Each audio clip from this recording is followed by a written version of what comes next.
Welcome back at Syracuse Sports. My name is Brent Axe. It's amazing to have you here. We hope that you are subscribed to the podcast on Spotify, Apple, YouTube, wherever you get your podcast. If you're subscribed, if you're following, then you can follow along with all the hijinks and tomfoolery that this podcast will deliver. So being subscribed means you can listen and watch on demand when you want. It may be just the beginning of summer here, but before you know it, Syracuse football is going to be in training camp. Syracuse football is going to be at ACC kickoff, and we're going to be right into the throes of football season here. But there's a lot buzzing on the football front that syracuse.com's Javon Edmonds and I are going to discuss coming up here shortly. So stay tuned for that. But first, the vibes are high with Jerry McNamara and Syracuse basketball right now. And that's kind of the point. As we mentioned, it's the beginning of summer. Now, the entire team are in summer workouts, and the carefully constructed social media videos that Syracuse puts out,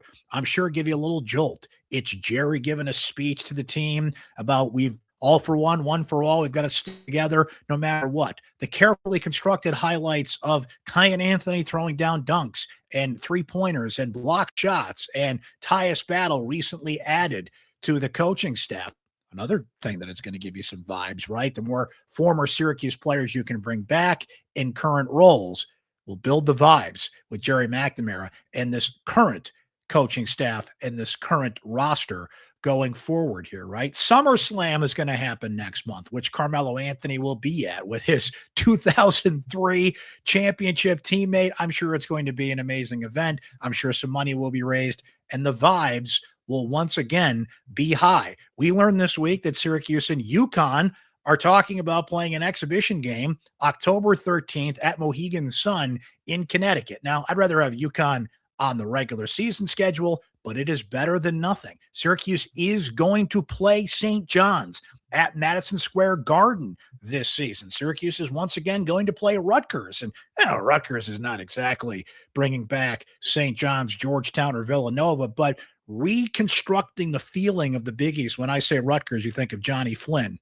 throwing down the dunk of all time against Rutgers, right? Yes, vibes, feeling good about Syracuse basketball. That is what an entire offseason has to be built doing. It is part of the process of getting the fan base to reinvest emotionally. Had Syracuse gone a different direction, let's say that Siena did not play Duke in the NCAA tournament and the concurrence of events that led to Jerry McNamara coming back. Let's say that Brian Hodson is the head coach at Syracuse, or they did go outside the family. Not that they couldn't construct the vibes this way, but the feeling, I don't think, would be quite what it is this year. Oh, by the way, Syracuse playing Providence once again, in Boston this year, playing Indiana in an NBA arena.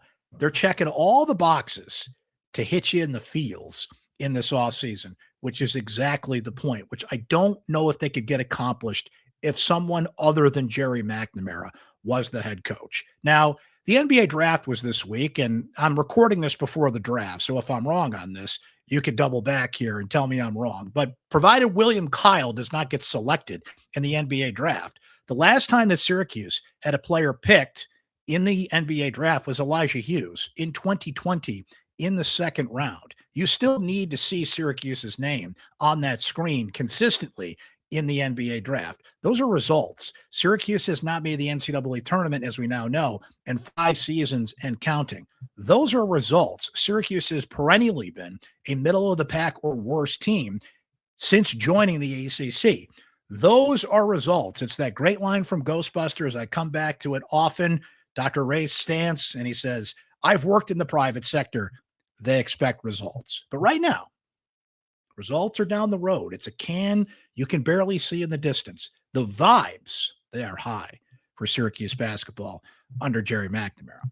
Syracuse football is going to be back at it before you know it here. Javon Edmonds are going to talk, and I are going to talk about that. We're going to talk recruiting. There is a big fish in the Buffalo pond that Syracuse hopes to land soon. Steve Angeli talked to the media this week, said practice starts tomorrow, green light, good to go. Encouraging news there and some other recruiting tidbits that we will get to, including a serious story Fran Brown is dealing with 2 recruits in a legal situation that is going to test the mettle of his dart philosophy. We'll get to that coming up here shortly. But a reminder that we love to feature your original music here on Syracuse Sports. If you'd like your music featured here on the show, just get in touch. All the info is in the show notes on how you can do that, and we will highlight your music here on the program. Let us do that a little bit here. We're going to play a little bit of a song. It's my favorite Eddie Money song. My good friend Just Joe Altier, local musician right here in Syracuse, New York, covered I Want to Go Back. Terrific video on YouTube as well that I would highly encourage you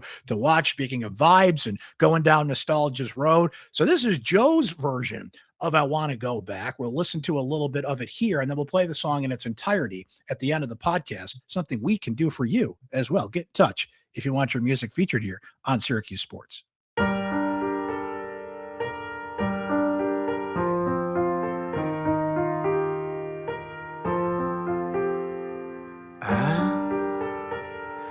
Listening to the radio, I heard a song, reminded me of long ago. Back then I thought that things were never gonna change. Eddie used to be that I never had to feel pain. I know that things will never be the same now. I wanna go back and do it all over, but I can't go back. I know. It is the third day of summer as we record this, which means we're just killing time till football season, friends. Training camp is a little less than a month away, a little more than a month away. ACC kickoff is a little less than a month away.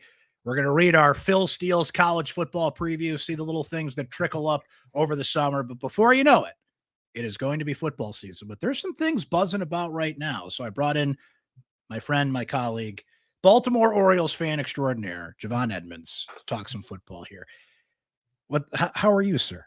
Season's not over, Brent. It's not over. Listen, it's over for the Red Sox. Yeah, I think we were going to be better than you guys this season, but I'm out.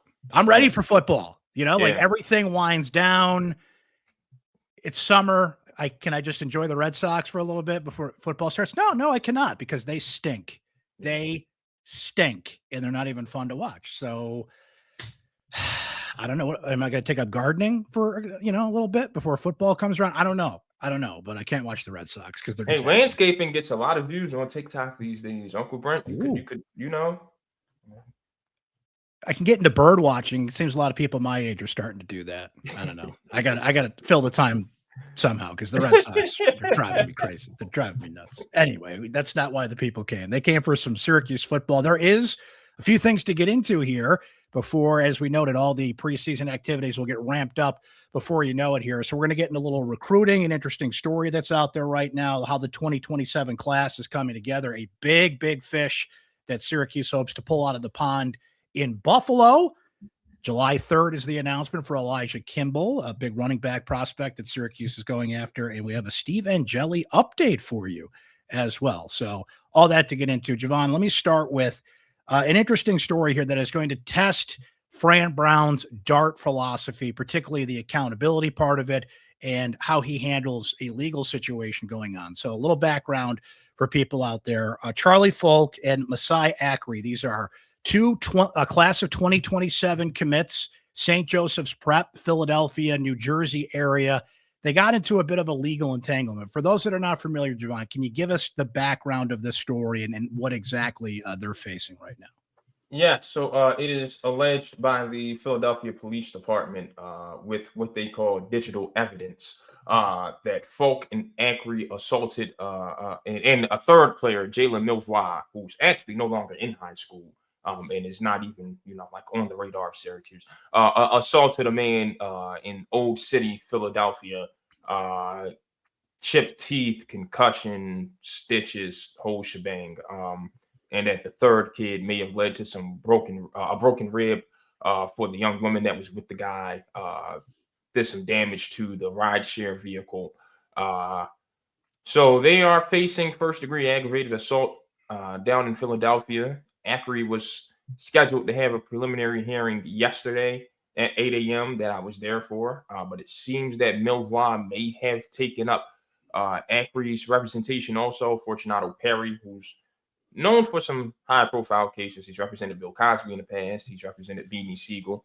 So he seems to be Philly's guy. So they have it consolidated with Milvois' scheduled hearing for July 10th. So no new developments, but those are the accusations. Syracuse is more than aware. They have spoken to the kids. Charlie Foulke was actually just up here over the weekend, if I recall correctly. And they are more than satisfied with those guys' accounting of the events, and they are going to be a part of the recruiting class. Yeah, these are pretty serious charges that they're facing, assault charges.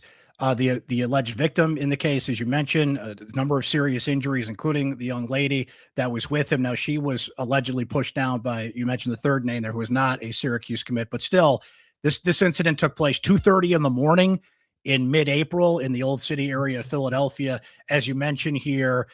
So, look, we've got to be fair, let the process play out, let the court dates play out here. But as noted, this is going to be a serious test of how Fran Brown handles this, depending on how the legal situation plays out. You noted it there, though, Javon. As of now, coaching staff has talked to the players involved, and they are still committed to Syracuse at this point. So, again, you be fair, you let this thing play out here. But the circumstances of this are going to be a real test of accountability. I mean, this is somebody who we saw players in triple digits during spring practice because, reasons, right? They were late for class or for whatever reason did not live up to Fran Brown's standards as the head football coach. And I got two players that are facing some pretty serious federal assault charges here. So how this plays out is going to be fascinating, and it will kind of test the will of the coaching staff, I believe, who right now they say they believe the accounts of the players and they are still committed to Syracuse. I think it's as simple as let the process play out. Let's see. It's not even that. It's as simple as let's see the video and then we can have the conversation again. I won't. That is my strict vow on this one. I won't have an opinion for anyone until I see a video. That's fair. We have the facts that say what it says. This happened in Philly. I've spent a lot of time in Philly. Born and raised in Baltimore. I will say what they did, and from what I'm hearing, if they say the guy started it, they are 3 high school juniors, and that was a grown-ass man. Where I'm coming from, you are taught to do what they did, maybe without the concussion and the chipped teeth and the stitches and the broken ribs and all that good jazz. You know what I mean? So there's that. But, yeah, until the video comes out, I've got no opinion. Like I said, these are the charges against them. Here's what's being accused. You let the process. We're reporting on it, and that is that.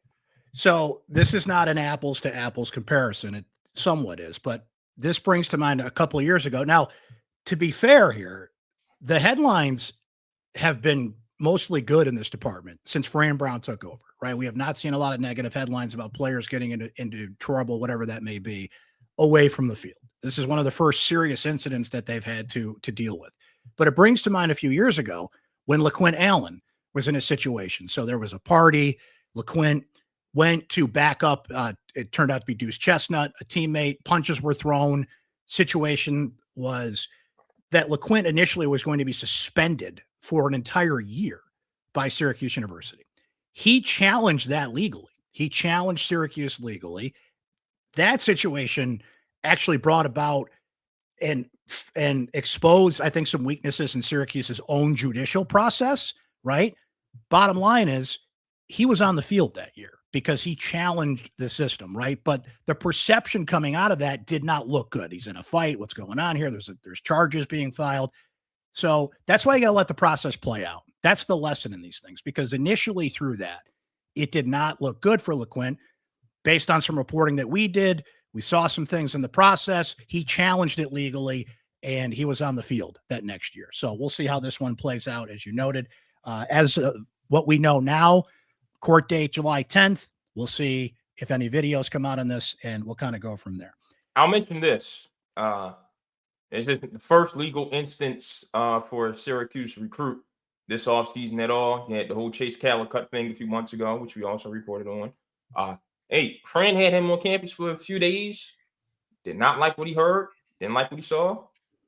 And that guy went from Georgia, Texas, Michigan, Syracuse to Georgia Southern. Teron Dickens was a guy we all swore up and down was coming to Syracuse. From Fran's alma mater, Western Carolina. Fran had a chance. Give it the guy for a few days. Yeah, maybe not. So, it's not like Fran's accepting any old body these days. Right. This is why you bring guys on campus and look them in the eye and talk to them. And they're, in some cases, here for 2 or 3 days. And they made a decision in that case to move on. Right. So this is why, and we're going to get into the 2027 class a bit here, Javon. As of right now, 22 commits. This is why you can't get too excited one way or the other about these guys till you see them at practice, right? I mean, recruiting is still important, even in the transfer portal era, in the era we're in college football here. Syracuse is still very invested in recruiting, volume recruiting, as we'll talk about here. But until we see them at practice, you always got to put a grain of salt on these things for a bit here. So 22 commits as of right now. Fran has certainly throughout his tenure at Syracuse taken the quantity and find the quality in that class approach. All the recruits that Syracuse has brought in, there are 2 that are currently unranked, but all the ones that are in are ranked. One 3 stars. Mikey McQueen just got his 3-star rating. Oh, he did. Okay. Ben Sakiyama is the only unranked one. And I think he's probably going to end up with a 3-star anyway. He's an interesting prospect there. What is he? 6'7", 350 at this point. 345. Yeah. So you can't teach size, and some Byron Washington vibes there. And he did not have a lot of big names are recruiting him, but Syracuse sees some potential there. And, as the old expression goes, I'm sure Juan Castillo was like 6'7", 350. Bring him in. We'll work with him, and let's see what we can do here. And that's where getting in early is an advantage, Javon.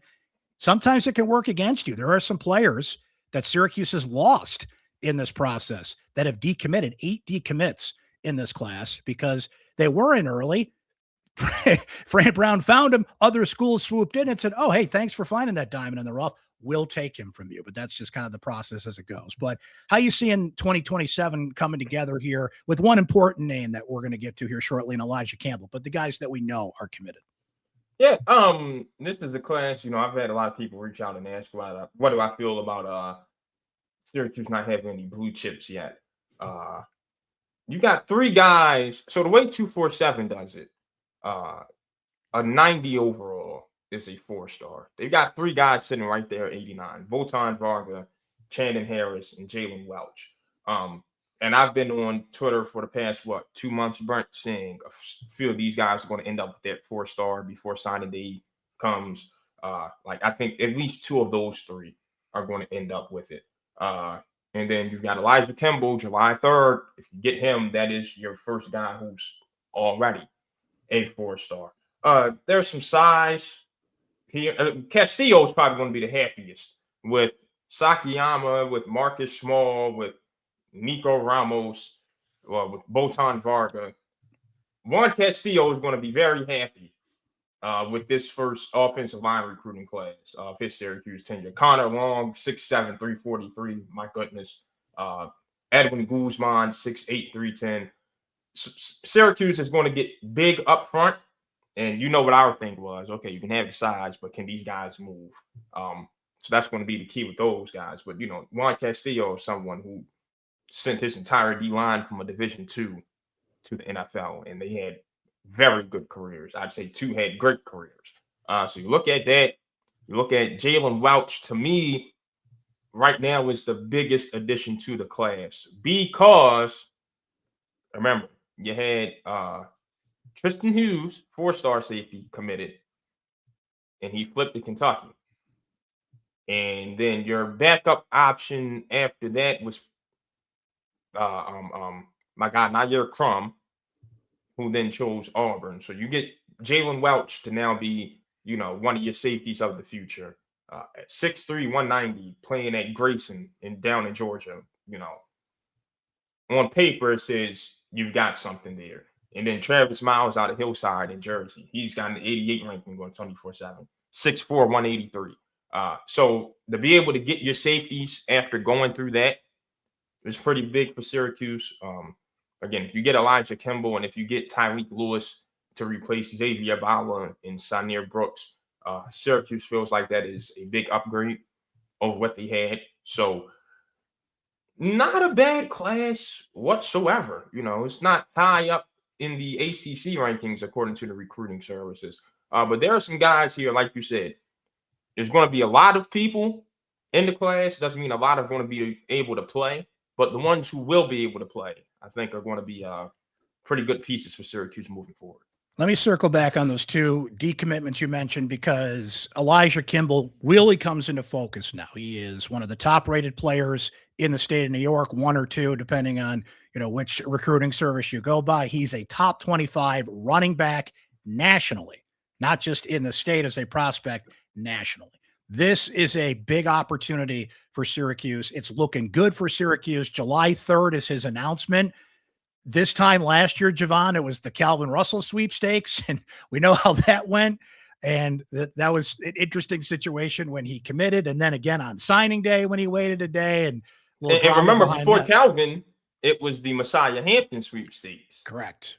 The wide receiver from Rochester who ended up at Oregon, right? So you never know until not only signing day, but when you see him at practice. But things are looking good for Syracuse in this department. And while they have made great gains in the state of Florida, Tommy Caparelli and company, and Syracuse can go to a lot of different states and a lot of different places to find prospects, it's still important to me that if you have a prospect like this in your backyard, that you've got to get them. So there are certain recruits where the chips pile up a little higher in the middle of the table.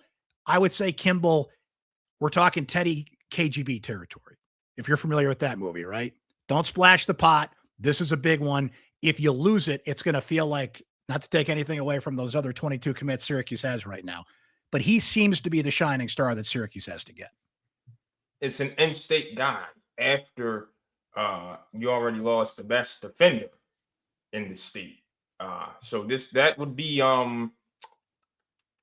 like you said, that is the gold star of this class and the priority based off of you got to get a win in your state. Kimble is that. You've got to walk away with one of the three best players in New York.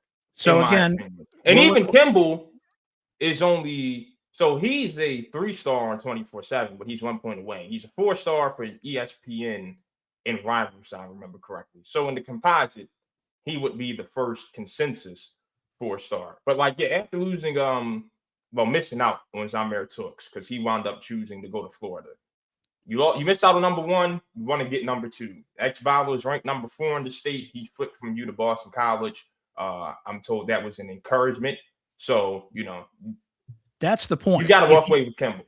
If you're encouraging Bala to move on and other players to move on, you've got to feel pretty darn confident that Kimble is going to commit to Syracuse, but weirder things have happened. So we'll see what July 3rd brings. That's his commitment day, but that would be... There's money in the world these days. Yes, there is. That's why you can never say these things are 100% until signing day comes, commitment day comes, and even when you see him on the practice field, as we noted. So busy times as we just went through official visit season, and Syracuse continues to pile up. That class, by the way, right now is 36 in the country. It is 9th in the ACC with 22 commits, and we know that Fran loves to pile them up. Class of 26 at 27 commits, class of 25 at 33 commits. So we'll see where this one ends up here as official visit season winds down. It's over. Official visit season. It's over. Yeah. Last weekend was the last one. So there you go. It's either you're getting these commits or. But the commits still could come from those official visits. But in terms of the actual visits, that season is over. Until the regular season begins, and then you'll start having these guys on campus for the final time. And the wheel starts spinning again. To Steve Angeli. You were there on Monday as Steve spoke with the media. There was a camp that the football team put on, and Steve came out and said, if the season started today, full go, no restrictions, he's ready to play football. He was hurt against Clemson in, I think it was September 22nd last year. And when he went down, okay, we're not doctors, we just play one on a podcast.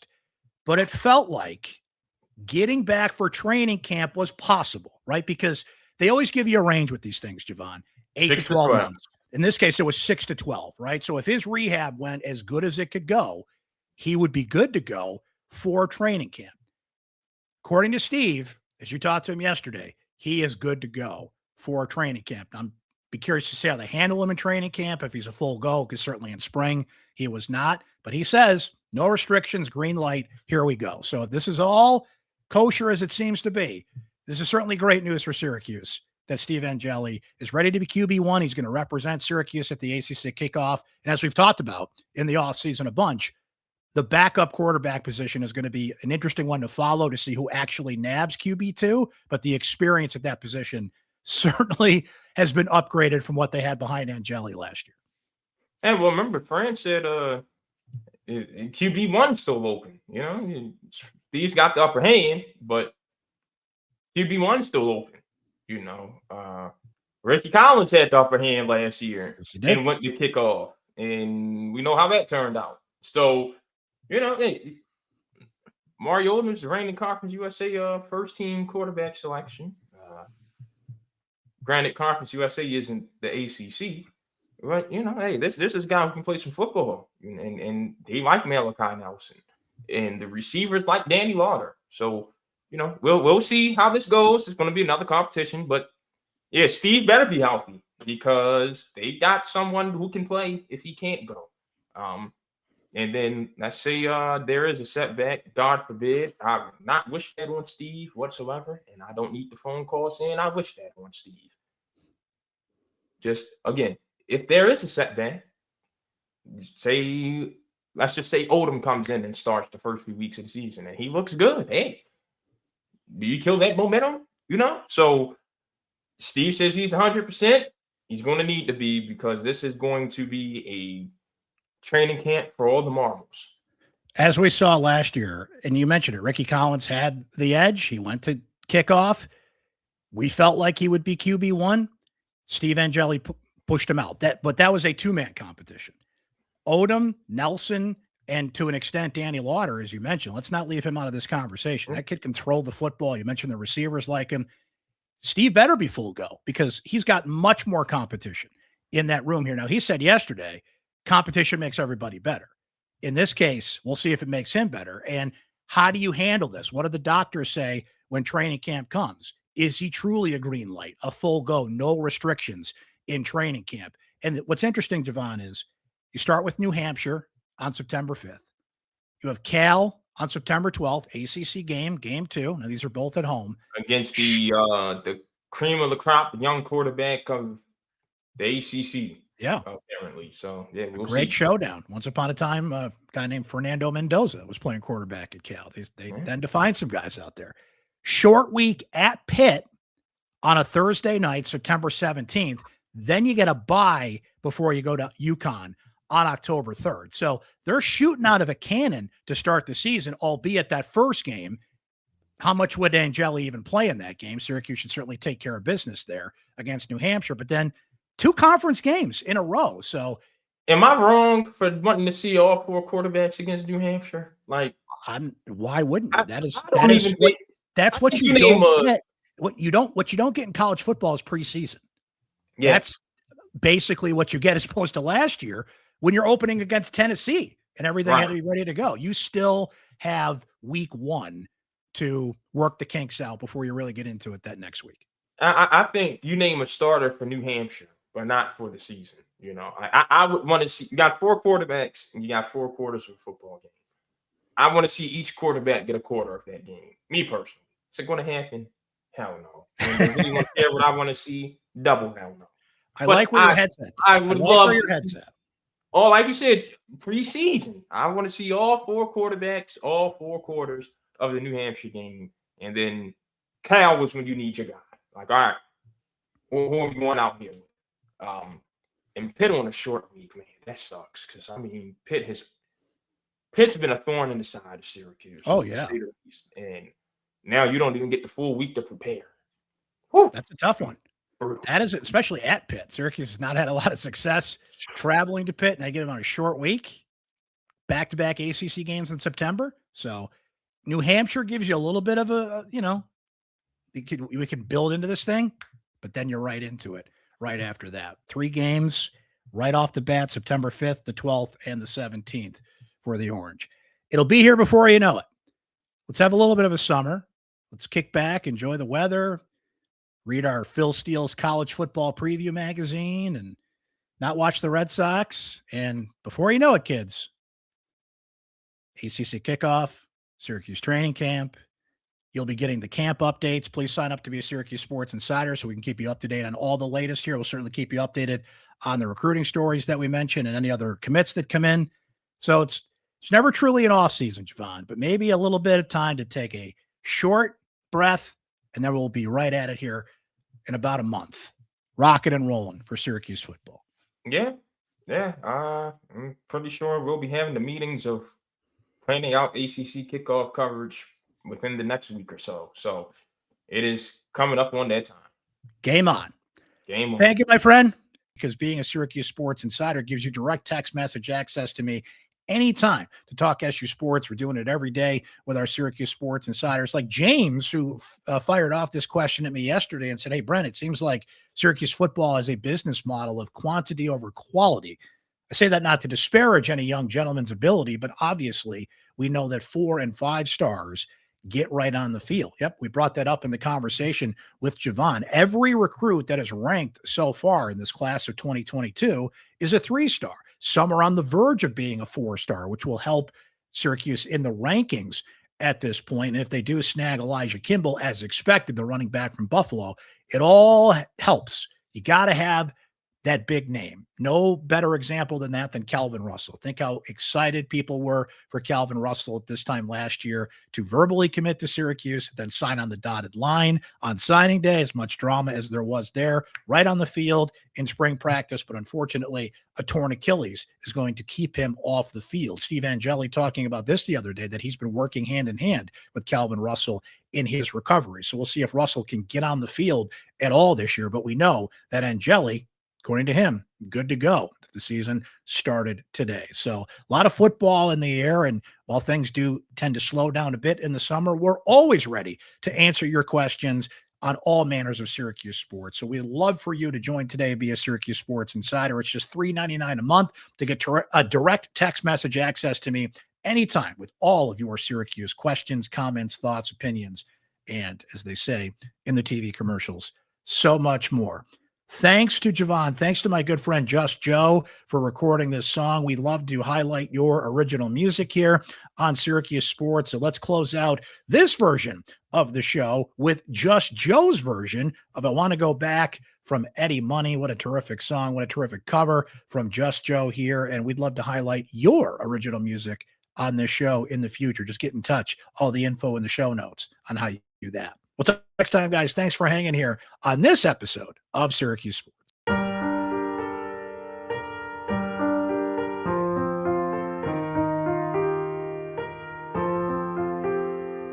I was listening to the radio. I heard a song, reminded me of long ago. Back then I thought that things were never gonna change. Eddie used to be that I never had to feel the pain. I know that things will never be the same now. I wanna go back and do it all over, but I can't go back. I know I wanna go back, 'cause I'm feeling so much older, but I can't go back. I know. I recall hanging out on Friday night, the first slow days, hoping that I'll get it right. Back then I thought I'd never ever stand alone.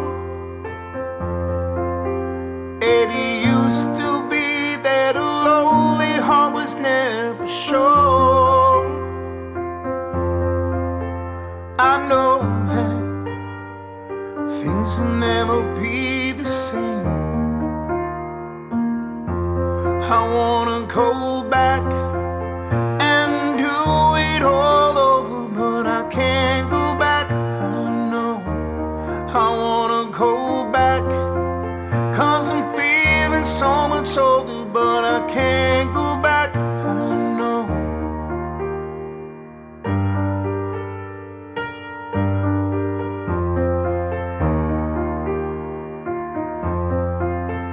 I know that things will never be the same. I wanna go back and do it all over, but I can't go back. I know I wanna go back, 'cause I'm feeling so much older, but I can't go